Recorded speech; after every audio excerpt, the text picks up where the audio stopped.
আল্লাহ রাব্বুল আলামিন বলেন আল কারিয়া। এই আল কারিয়া শব্দের অর্থ কি?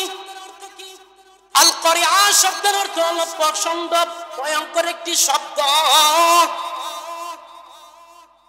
যেই শব্দটা করার কারণে করার জন্য একজন ফেরেশতা মহান রব্বুল আলামিন এই পৃথিবীর মধ্যে রেখে দিয়েছেন। তার নাম হলো হযরতে ইসরাফিল আলাইহিস সালাতু ওয়াস সালাম। যে এই শব্দটা যে ফেরেশতার দ্বারা হবে,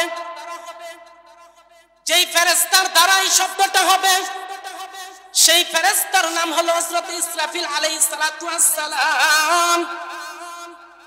হযরত ইসরাফিল আলাইহিস সালাতু ওয়াস সালামকে মহান রব্বুল আলামিন তাকে কত বড় করে বানাইছেন, কত লম্বা করে বানাইছেন শুনেন। আল্লাহ রাব্বুল আলামিন হযরত ইসরাফিল আলাইহিস সালাতু ওয়াস সালামকে এই জমিনের মধ্যে রেখেছেন তার পা, আরশে আসিমের মধ্যে আসমানের মধ্যে রেখেছেন তার মাথা। তাহলে এই জমিন থেকে আসমান পর্যন্ত কত বড়, কত উঁচু, সেটা যদি আমরা লক্ষ্য করি তাহলে হযরত ইসরাফিল আলাইহিস সালামকে মহান রব্বুল আলামিন কত বড় করে পৃথিবীর মধ্যে বানায় রেখেছে। একটাই কারণ, এই ফেরেশতার আর কোনো ডিউটি নাই, আর কোনো কাজ নাই। হযরত ইসরাফিল আলাইহিস সালামের একটাই কাজ, একটাই ডিউটি। হযরত ইসরাফিল আলাইহিস সালাম যখন থেকে আল্লাহ তাআলা বানাইয়া রেখেছেন, কাল কিয়ামতের দিন যখন আল্লাহ তাআলা অর্ডার করবেন, আল্লাহ তাআলা যখন বলবেন আল কারিয়া, এই অপেক্ষায় হযরত ইসরাফিল আলাইহিস সালাম আল্লাহ তাআলার দিকে এইভাবে তাকিয়ে রয়েছেন, একটি হুইসেল নিয়ে, বাঁশি নিয়ে আল্লাহ তাআলার দিকে তাকিয়ে রয়েছেন। কোন সময় তার রব বলবে, ও ইসরাফিল তুমি তোমার সময় হয়েছে, তুমি তোমার কাজ শুরু করে দাও। ও ইসরাফিল তোমার সময় হয়ে গেছে, তুমি তোমার কাজ শুরু করে দাও। আল্লাহ তাআলা বলবেন আল কারিয়া।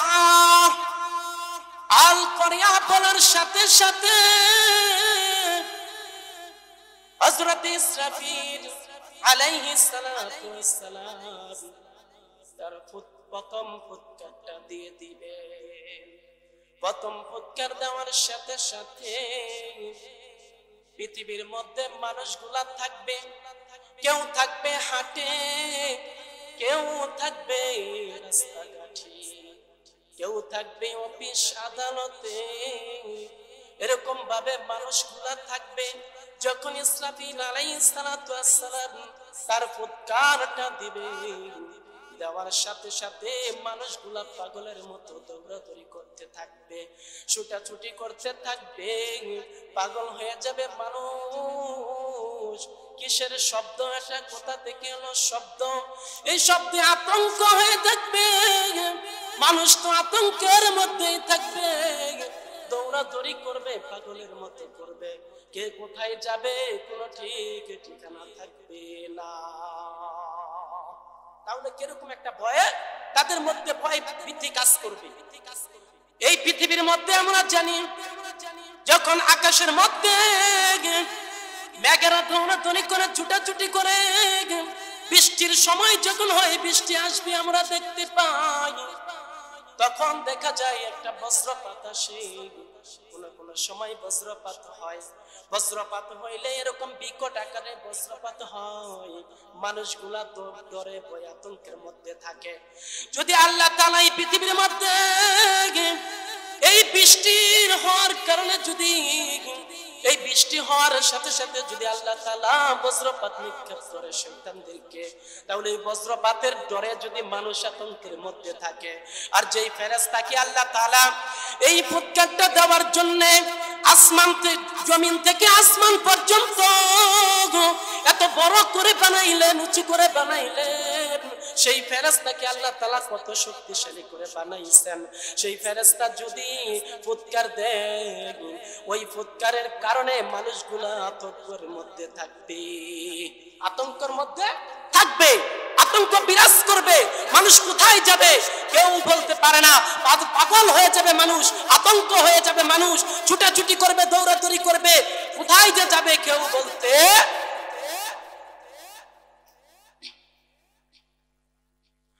এই শব্দটা বলার কারণে দেখেন কি হবে। হাদিসের মধ্যে এসেছে যেই পাহাড়কে আল্লাহ তাআলা বানাইছেন পাথরের দ্বারা, ইয়াউমা ইয়াকুনুন নাসু কাল ফারাশিল মাবসুস ওয়া তাকুনুল জিবালু কাল আইনিল মানফুস। আল্লাহ তাআলা কোরআনের মধ্যে বলে দিয়েছেন ওয়া তাকুনুল জিবাল, ও পৃথিবীর মানুষেরা তোমরা কি জানো আমি যে পাহাড়গুলা বানাইছি কোন কারণে এই পাহাড়গুলা বানাইছি তুমি কি জানো কিনা? যখন এই পৃথিবীটাকে আল্লাহ তাআলা সৃষ্টি করেছেন, সৃষ্টি করার পরে এই পৃথিবীটা নাড়াচাড়া করতেছিল, পৃথিবীটা কাঁপাকাঁপি করতেছিল, পৃথিবী তার ভারসাম্য রক্ষা করতে পারতো না। আল্লাহ তাআলা ওই পৃথিবীর ভারসাম্যকে রক্ষা করার জন্য পৃথিবীর মধ্যে 7টা পাহাড় গেড়ে দিয়েছেন, বলেন সুবহানাল্লাহ। 7টা পাহাড় গেড়ে দিয়েছেন পৃথিবীর মধ্যে, পেরাক গেড়ে দিয়েছেন পাহাড় দিয়ে, বলেন না সুবহানাল্লাহ। এই পাহাড় যখন আল্লাহ রাব্বুল আলামিন এই পৃথিবীর মধ্যে গেড়ে দিলেন, এই পৃথিবীর কাঁপাকাঁপি বন্ধ হয়ে গেল।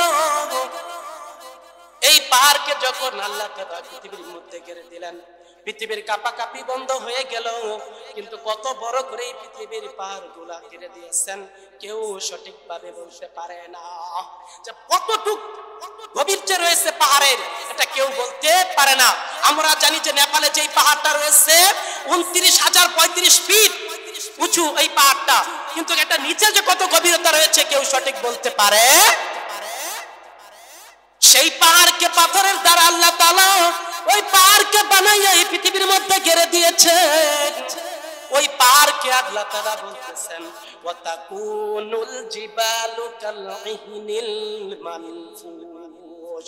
যখন ইসরাফিল আলাইহিস সালাতু ওয়াস সালাম ফুৎকারটা যখন দিবেন, ওই পাহাড়কে ভেঙে চুরে ধ্বংস করে দিবে।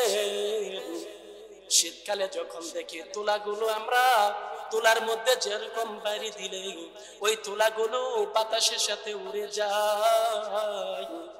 আল্লাহ তাআলা বলেছেন এই ইসরাফিল আলাইহিস সালাতু ওয়াস সালাম যখন এই ফুৎকারটা দিবেন, ওই পাহাড়গুলো তুলার মতো হয়ে দুলিত হয়ে আকাশের মধ্যে উঠতে থাকবে, বলে সুবহানাল্লাহ। ওই পাহাড়, পাথরের পাহাড়গুলা কি করবে? ভেঙে চুরে আল্লাহ তাআলা দুলাই দুলিত করে বাতাসের সাথে, আগুনের সাথে কি করবেন? বাতাসের সাথে উড়িয়ে দিবেন। আমরা জানি যে আমাদের মা যারা রয়েছে, আমাদের মা জাতি যারা রয়েছে, মা জাতি কিন্তু গর্ভ ধারণ করে, 3 মাসের গর্ভ ধারণ করে। যেই বাচ্চা মায়ের গর্ভে রয়েছে, হাদিসের মধ্যে এসেছে 5 মাসের বাচ্চা যেই মায়ের গর্ভে রয়েছে, 7 মাসের বাচ্চা যেই মায়ের গর্ভে রয়েছে, ওই বাচ্চা কিন্তু পূর্ণাঙ্গ ভাবে মায়ের গর্ভে কলস অবলম্ব হয় নাই। আল্লাহ তাআলার এই যখন ইসরাফিল আলাইহিস সালাতু ওয়াস সালামকে বলবে আল করিয়া, এই শব্দটা বলার সময় হবে, ওই মা ডরে ভয়ে আতঙ্কে ওই 3 মাসের গর্ভধারণী মা, 5 মাসের গর্ভধারণীর মা, 7 মাসে গর্ভধারণী মা ডরে ভয়ে আতঙ্কে ডেলিভারি হয়ে যাবে। ডরে ভয়ে আতঙ্কে কি হবে? ডেলিভারি। কোনো ডাক্তার লাগবে না, নার্স লাগবে না। হাদিসের মধ্যে এসেছে ওই গর্ভধারিণী মা ডরে ভয়ে আতঙ্কে এমনি এমনি ডেলিভারি হয়ে যাবে। কোনো ডাক্তার লাগবে না, কোনো নার্স লাগবে না, কোনো চিকিৎসক লাগবে না, এমনি এমনি ডেলিভারি হয়ে যাবে। এরকম আতঙ্কের মধ্যে থাকবে। যখন হযরত ইসরাফিল আলাইহিস সালাম মাল কারিআ শব্দটা বলবে, আল্লাহ তাআলা হযরত ইসরাফিল আলাইহিস সালাম যখন দ্বিতীয় ফুৎকারটা দিবে, দেওয়ার সাথে সাথে আল্লাহ তাআলা হযরত আজরাইল আলাইহিস সালাম কে বলবে, আজরাইল যাও যাও পৃথিবীর সমস্ত মানুষগুলাকে মৃত্যু ঘটাও। সমস্ত মানুষগুলা, যত মানুষ রয়েছে, যত জিন জাতি রয়েছে, যত ইনসান রয়েছে, যা কিছু আছে পৃথিবীর মধ্যে, পশু পাখি, সমস্ত কিছুর কি মৃত্যুটা তুমি নিয়ে নাও। দ্বিতীয় ফুৎকার দেওয়ার সাথে সাথে আজরাইল আলাইহিস সালাম যেহেতু আমাকে অল্প সময় দেওয়া হয়েছে, আমি সংক্ষেপে বলতেছি, অনেক সময়, অনেক দীর্ঘ সময় লাগবে তাফসীর করার জন্য। যেহেতু আমাকে অল্প সময় দিয়েছে, আমি সরাসরি আয়াতের অর্থগুলো বলে দিব। আল্লাহ তাআলা যখন ইসরাফিল আলাইহিস সালামকে দ্বিতীয়বার অর্ডার করবেন, মাল কারিআ শব্দটা বলে, ইসরাফিল তো রেডি, আল্লাহ তাআলার দিকে হুইসেলটা নিয়ে আল্লাহ তাআলার দিকে তাকায় আছে। কোন সময় তার রব বলবে, কোন সময় তার রব অর্ডার করবে দ্বিতীয় হুইসেলটা দেওয়ার জন্য, দ্বিতীয় শব্দটা বলার জন্য, ওই সময়ের জন্য তো ইসরাফিল আলাইহিস সালাম তাকায় রয়েছেন। যখন ইসরাফিল আলাইহিস সালাম কে অর্ডার করা হবে, ও ইসরাফিল তুমি তোমার কাজ শুরু করে দাও। দ্বিতীয় ফুৎকারটা যখন দেওয়া হবে, মাল করিয়া যখন বলা হবে, মানুষগুলা সাথে সাথেই মারা যাবে, মানুষগুলা সাথে সাথেই মারা যাবে। পৃথিবীর মধ্যে যত পশু পাখি রয়েছে, যত জীব জন্তু রয়েছে, সমস্ত কিছুর মৃত্যু হয়ে যাবে। থাকবে শুধু চারজন ফেরেশতা, থাকবে শুধু চারজন ফেরেশতা। ফেরেশতাদেরও মৃত্যু হয়ে যাবে, জিনদেরও মৃত্যু হয়ে যাবে, মানুষ জাতি যা আছে পৃথিবীর মধ্যে সমস্ত কিছুর কি হয়ে যাবে, মৃত্যু হয়ে যাবে, পৃথিবীটা ধ্বংস হয়ে যাবে। দ্বিতীয় ফুৎকার দেওয়ার সাথে পৃথিবীটা আবার কি হয়ে যাবে, ধ্বংস। পৃথিবী আর পৃথিবীর মতো থাকবে, থাকবে শুধু চারজন ফেরেশতা। চারজন ফেরেশতা মধ্য থেকে হযরতে আজরাইল আলাইহিস সালাম কে বলবেন, ও আমার রব,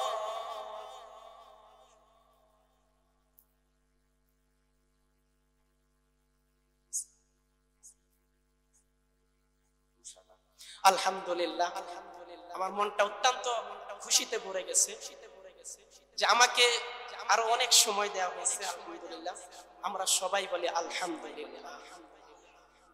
আসলে কি জানেন, আল্লাহ যাকে ইজ্জত দেয়, আল্লাহ যাকে সম্মান দেয়, এই সম্মান, এই ইজ্জত কারো হাত দ্বারা কমে না, কমে না, কেউ কমাইতে পারে না। যদি আল্লাহ তাআলা ইজ্জত দেয়, বলেন ঠিক কিনা?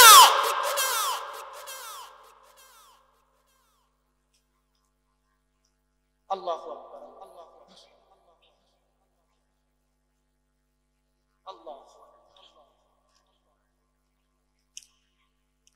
আল্লাহু আকবার, আল্লাহু আকবার। আল্লাহ তাআলা যাকে ইজ্জত দেয়, পৃথিবীর মধ্যে কোনো মানুষ নাই ইজ্জত কিনে নিতে।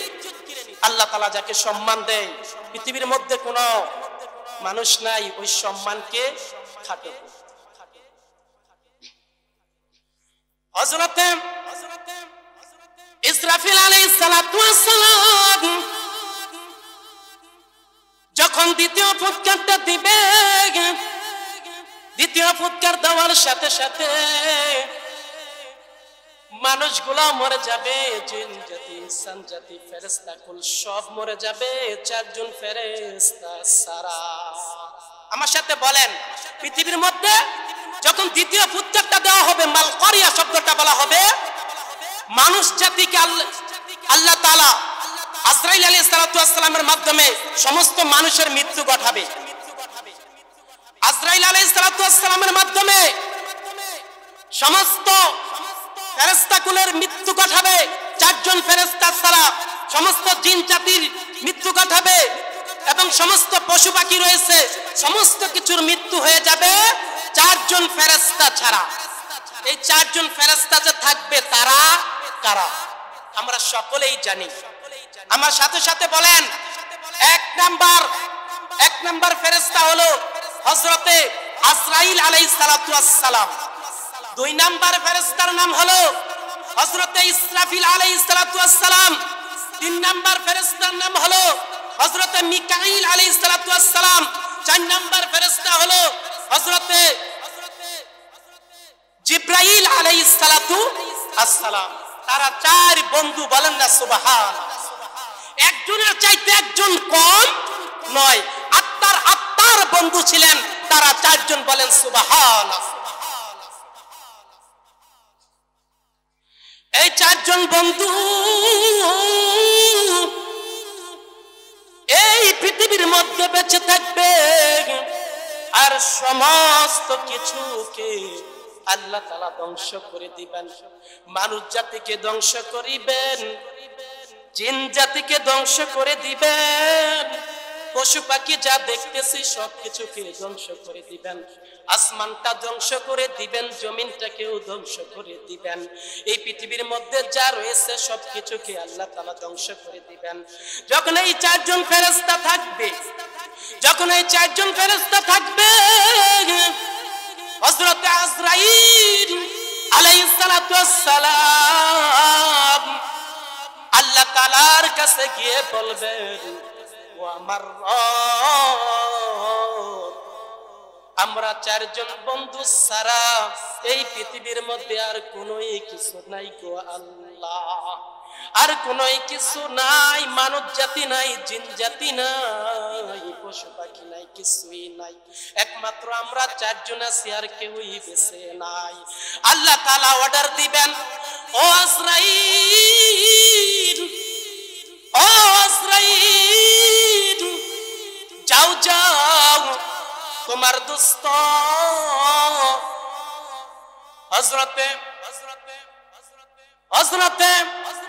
জিবরাইল আলাইহিস সালাতু ওয়াস সালাম এর কাছে যাও, গিয়ে তার জানটা নিয়ে আসো, তাকে মৃত্যুটা ঘটাও।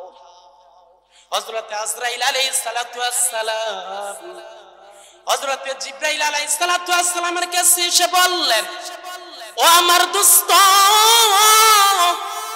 ও আমার প্রাণপ্রিয় কলিজার দোস্ত, আমরা তো একসাথে থাকতাম, মিলেমিশে কাজ করতাম। তোমার রব বলেছেন, আমাকে অর্ডার করেছেন তোমাকে তোমার জানটা নিয়ে নেওয়ার জন্য, তুমি কি বলো?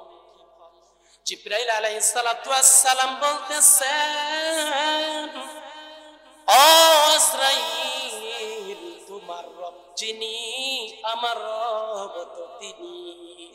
তোমাকে যেহেতু আমার রব অর্ডার দিয়েছেন, তুমি তোমার কাজ করো, আমি আল্লাহ তাআলার কাছে খুশি হয়ে আছি, বলেন সুবহানাল্লাহ। সাথে সাথে হযরত জিবরাইল আলাইহিস সালাতু ওয়াস সালামের জানটা নিয়ে নিলেন। আল্লাহ তাআলার কাছে আজরাইল গিয়ে বলতেছেন, ও আমার রব, আমার দোস্ত জিবরাইল আলাইহিস সালাতু ওয়াস সালামকে তো জানটা নিয়ে আসলাম। আল্লাহ তাআলা প্রশ্ন করবেন, ও আজরাইল, আর কে কে বাকি আছে বলো? আজরাইল আলাইহিস সালাতু ওয়াস সালাম বলতেছেন, ও আমার রব, এখন বাকি আছি আমরা তিন দোস্ত। আমি আজরাইল, আমার দোস্ত ইসরাফিল, আর আছে মিকাইল।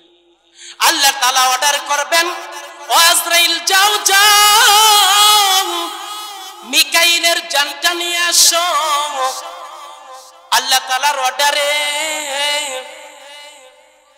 আজরাইল আলাইহিস সালাতু ওয়াস সালাম মিকাইলের কাছে আসলেন, এসে বললেন, ও আমার প্রাণ প্রিয় দোস্ত, আমার রব অর্ডার করেছেন আপনার জানটা নেয়ার জন্য।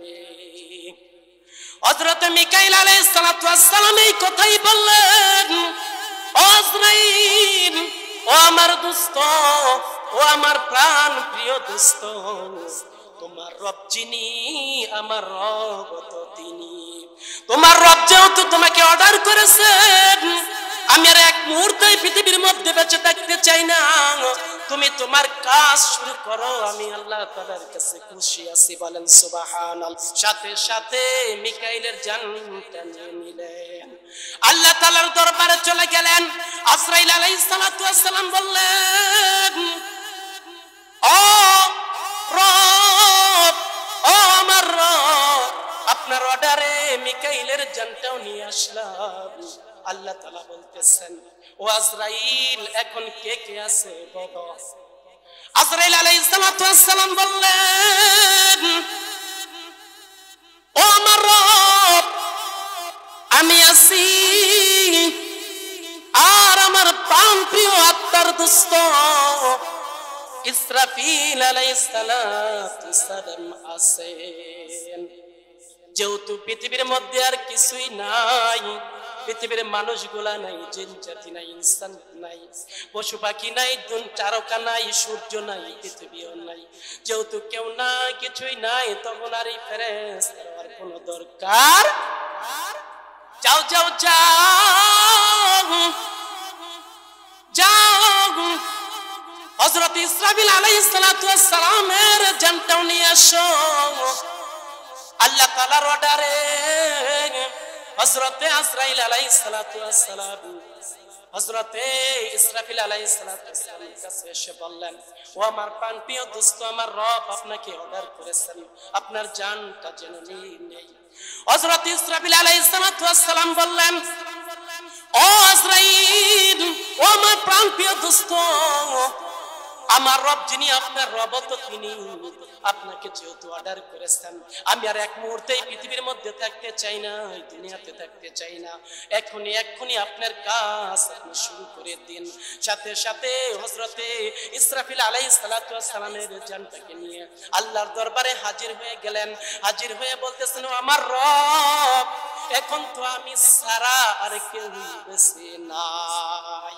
করুণ কাহিনী রয়েছে এখানে, করুণ কাহিনী সামনে আসতেছে। যখন এই কথা আল্লাহ তাআলার কাছে গিয়ে বললেন, আল্লাহ তাআলা বলতেছেন, পৃথিবীর মধ্যে তো আর কেউই বেঁচে নাই, তুমি ছাড়া। ও আজরাইল, এখন তোমার জানটাও তুমি নিয়ে নাও।